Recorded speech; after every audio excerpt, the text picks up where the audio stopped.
കേരളത്തിൽ സ്വാധീനം വർദ്ധിപ്പിക്കാൻ 18 അടവും പയറ്റുകയാണ് ബി.ജെ.പി. കഴിഞ്ഞ നിയമസഭാ തെരഞ്ഞെടുപ്പിൽ പണമെറിഞ്ഞ് കാടിളക്കി പ്രചാരണം നടത്തിയിട്ടും ബി.ജെ.പി. മുന്നണിക്ക് ഒരു സീറ്റിലും വിജയിക്കാൻ കഴിഞ്ഞില്ല. അതിന്റെ നിരാശയിലായിരുന്നു പാർട്ടി. ഇപ്പോൾ ലോക്സഭാ തെരഞ്ഞെടുപ്പ് പടിവാതിലിൽ നിൽക്കുമ്പോൾ ബി.ജെ.പി. വീണ്ടും ഉയർന്നു പ്രവർത്തിക്കുകയാണ്. പ്രധാനമന്ത്രി ഉൾപ്പെടെയുള്ള ദേശീയ നേതാക്കൾ പതിവായി കേരളത്തിലെത്തുന്നു. കേന്ദ്ര സർക്കാരിന്റെ നേട്ടങ്ങൾ കൃത്യമായി ജനങ്ങളിൽ എത്തിക്കുവാനുള്ള ക്യാമ്പയിനുകൾ സംഘടിപ്പിക്കുന്നു.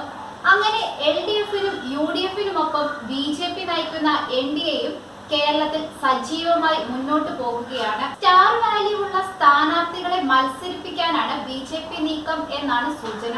തൃശൂരിൽ സുരേഷ് ഗോപിക്ക് ഏറെ വിജയ സാധ്യതയുണ്ടെന്നാണ് ബി.ജെ.പിയുടെ കണക്കുകൂട്ടൽ. നിയമസഭ ലോക്സഭാ തെരഞ്ഞെടുപ്പുകളിൽ പരാജയപ്പെട്ടെങ്കിലും വലിയ തരംഗമുണ്ടാക്കാൻ സുരേഷ് ഗോപിക്ക് സാധിച്ചു. വിവാദങ്ങളും ട്രോളുകളിലും നിറയുമ്പോഴും സുരേഷ് ഗോപിക്ക് അനുകൂലമായ തരംഗമുണ്ടെന്നാണ് ബി.ജെ.പിയുടെ വിലയിരുത്തൽ. അതുകൊണ്ടാണ് തിരഞ്ഞെടുപ്പ് പ്രഖ്യാപനത്തിന് മുമ്പ് തന്നെ തൃശൂരിൽ പ്രധാനമന്ത്രി എത്തിയത്. പ്രധാനമന്ത്രിയുടെ റോഡ് ഷോയ്ക്കും സമ്മേളനത്തിനും എത്തിയ ജനക്കൂട്ടവും ആവേശവും ബി.ജെ.പിക്ക് ആത്മവിശ്വാസം നൽകുന്നതാണ്. അതിനിടെ വീണ്ടും പ്രധാനമന്ത്രി തൃശൂരിൽ എത്തുന്നു എന്നാണ് പുതിയ വാർത്ത. ഗുരുവായൂരിൽ സുരേഷ് ഗോപിയുടെ മകളുടെ വിവാഹത്തിൽ പങ്കെടുക്കാനാണ് മോദി വീണ്ടും എത്തുന്നത്. കൊച്ചിയിൽ മോദിയുടെ റോഡ് ഷോ ഉണ്ടാകുമെന്നും വാർത്തകൾ പുറത്തുവരുന്നു. എന്തായാലും തികഞ്ഞ ആത്മവിശ്വാസത്തിലാണ് ബി.ജെ.പി. ഈ ആത്മവിശ്വാസം നേതാക്കൾ മുതൽ സാധാരണ പ്രവർത്തകരിൽ വരെ ദൃശ്യമാണ്. ക്രിസ്ത്യൻ വിഭാഗത്തെ തങ്ങൾക്കൊപ്പം നിർത്താൻ സാധിച്ചതും വലിയ വിജയമായി ബി.ജെ.പി. കാണുന്നു. കേരളത്തിൽ തിരുവനന്തപുരം, ആറ്റിങ്ങൽ, പത്തനംതിട്ട, തൃശൂർ, പാലക്കാട് മണ്ഡലങ്ങളിലാണ് ബി.ജെ.പിക്ക് വിജയപ്രതീക്ഷയുള്ളത്. മറ്റു മണ്ഡലങ്ങളിൽ പ്രകടനം മെച്ചപ്പെടുത്താനുള്ള ശ്രമമാകും ഉണ്ടാകുക. പത്തനംതിട്ടയിൽ 3 പേരുകളാണ് ബി.ജെ.പി. നേതൃത്വം പരിഗണിക്കുന്നത്. കുമ്മനം രാജശേഖരന്റെ പേരിലാണ് മുൻതൂക്കം. സ്ഥാനാർത്ഥി നിർണയ ഘട്ടത്തിലേക്ക് എത്തുമ്പോൾ നടൻ ഉണ്ണി മുകുന്ദനെയും പരിഗണിക്കുമെന്നാണ് സൂചന. NDA സഖ്യത്തിന്റെ ഭാഗമായ PC ജോർജിന്റെ പേരും ഉയർന്നു വരുന്നുണ്ട്. എന്നാൽ PC ജോർജ് സ്ഥാനാർത്ഥിയാകാനുള്ള സാധ്യത കുറവാണെന്നാണ് സൂചന.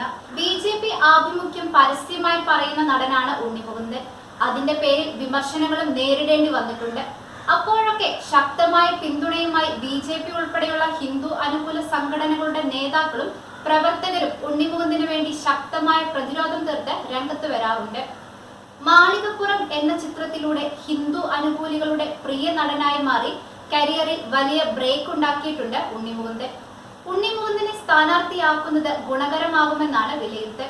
സ്ഥാനാർത്ഥിത്വം സംബന്ധിച്ച് ഉണ്ണിമുകുന്ദനുമായി ചർച്ച നടത്തിയിട്ടുണ്ടെന്നാണ് സൂചന. 2023 ഏപ്രിലിൽ പ്രധാനമന്ത്രിയുടെ കേരള സന്ദർശനത്തിന്റെ ഭാഗമായി കൊച്ചിയിൽ സംഘടിപ്പിച്ച യുവം 2023 പരിപാടിയിൽ ഉണ്ണിമുകുന്ദനും പങ്കെടുത്തിരുന്നു. പിന്നാലെ പ്രധാനമന്ത്രിയുമായി വ്യക്തിപരമായി കൂടിക്കാഴ്ചയും നടത്തി.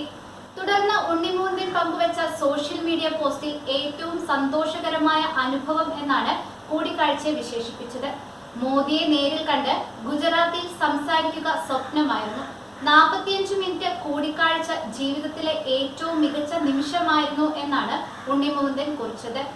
ഉണ്ണിമുകുന്ദന്റെ ഓൺ സ്ക്രീൻ സ്വീകാര്യത ഓഫ് സ്ക്രീനിൽ ലഭിക്കുമോ എന്നാണ് ഇനി അറിയേണ്ടത്. ശബരിമല സ്ത്രീ പ്രവേശനവുമായി ബന്ധപ്പെട്ട ശക്തമായ സർക്കാർ വിരുദ്ധ പ്രതിഷേധങ്ങൾക്ക് പിന്നാലെ നടന്ന തിരഞ്ഞെടുപ്പിലും ശബരിമല ഉൾപ്പെടുന്ന പത്തനംതിട്ട ജില്ലയിൽ ബി.ജെ.പിക്ക് കാര്യമായ രാഷ്ട്രീയ മുന്നേറ്റം നടത്തുവാൻ സാധിച്ചില്ല. ഈ സാഹചര്യത്തിൽ ഉണ്ണിമുകുന്ദൻ ജയിക്കുമോ എന്നാണ് എല്ലാവരും ഉറ്റുനോക്കുന്നത്.